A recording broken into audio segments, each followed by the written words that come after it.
Сәлеметсіздер ме, құрметті тіл білімі YouTube арнасының көрермендері. Бүгін біз қазақ әдебиеті пәнінен тесттер қарастыратын боламыз. Байғұс-ау, қарға тамырлы қазақта не көп, жекжат көп, санай берсең мыңнан асады. Маған десең мың адам шақыр, бірақ ақшаны қайдан табасың?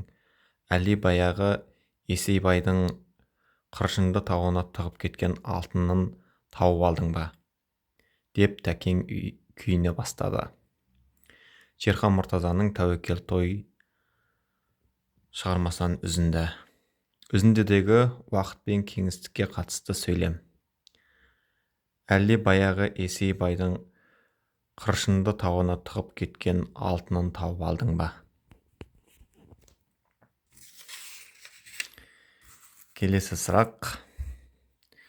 С. Елубайдың Жалған дүние романындағы рухани дағдарысқа ұшырап, тығырыққа тірелген кейіпкерлер. Едіге.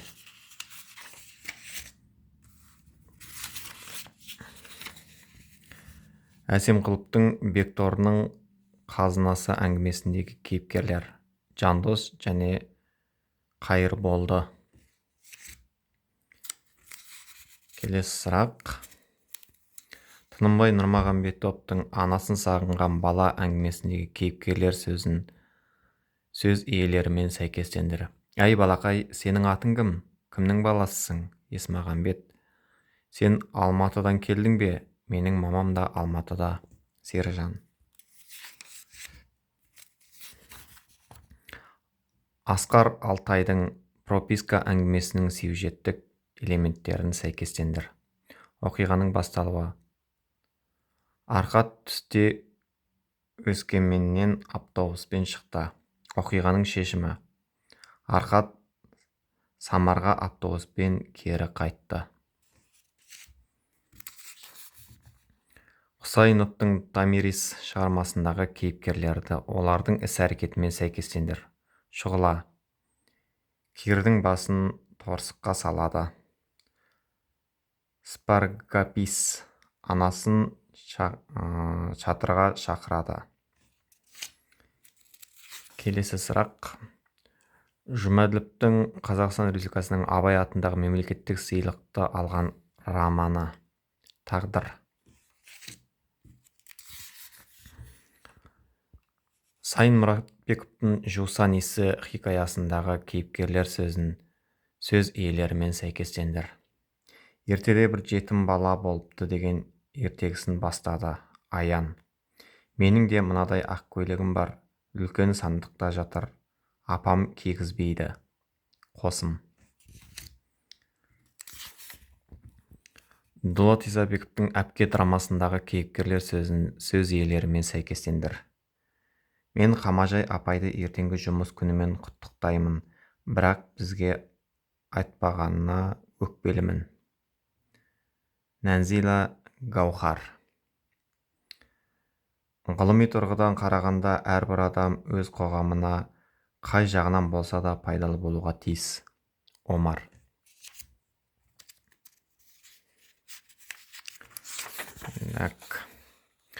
Бауыржан Момышұлының Ұшқан ия повесіндегі сюжеттің басталуы әжесі туралы баяндайды.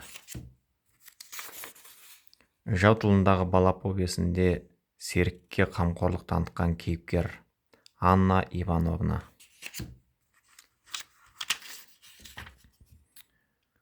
Әмірші жақ ашқан жоқ. Томсарған күйі ой үстінде келеді. Кештетіп шаһарға жетті. Әмірші сарайға оралған түні де таң атқанша дөңбекшіп шықты романның атауы. Аңыздың ақыры. Кет бұғадай билерден кеңес сұрар күн қайда деп жырлаған жырау. Доспамбет жырау. Керқұла атты Кендебай ертегісінде кездесетін кейіпкерлер қатары. Мергенбай, қойшы бала. Сақтар тарихынан сыр шертетін қаһармандық жыр. Алып ертыңға. Нар едірген күйін шығармасына арқау еткен автор. Тахауи Ақтанып. Қасым Аманжоловтың өзім туралы өлеңіндегі лирикалық кейіпкер, ақын.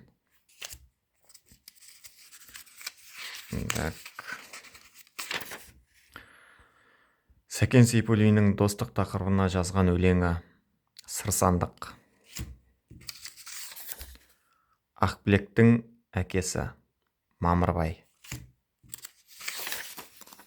1910 жылы Қазанда басылған қазақтың тұңғыш романы «Бақытсыз жамал».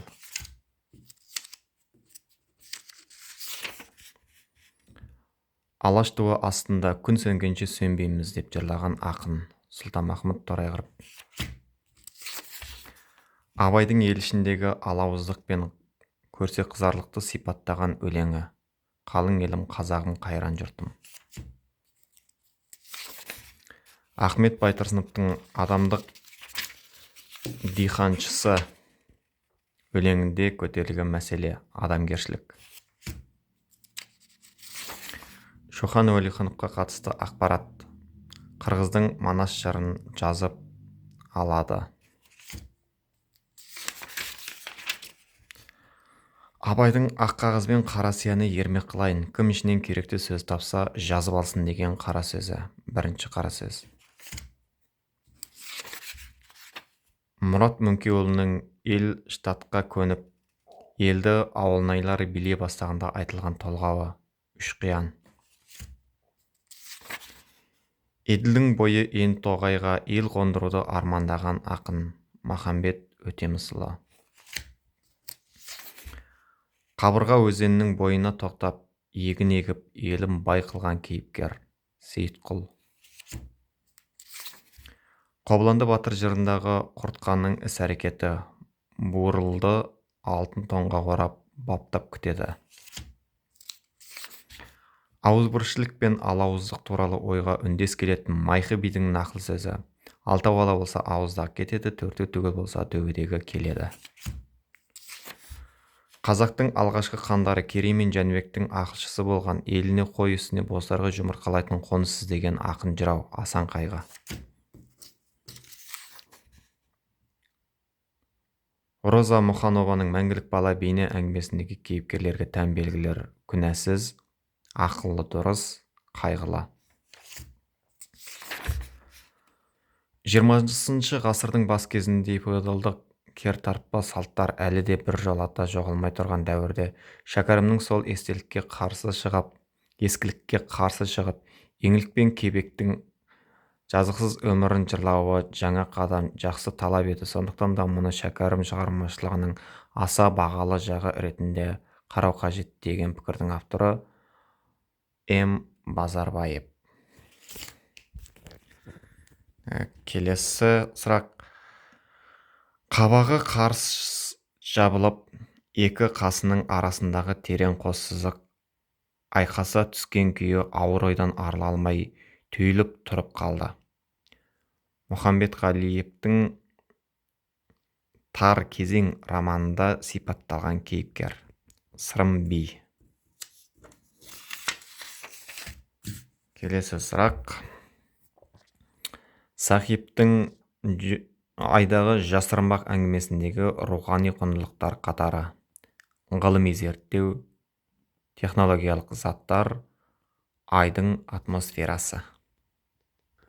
Құрметті тіл білімі YouTube арнасының оқырмандары, көрермендері, келесі сабақ тез арада шықсын десеңіздер, лайк басып бізді қолдай отырыңыздар. Келесі жүздескенше сау саламатта болыңыздар.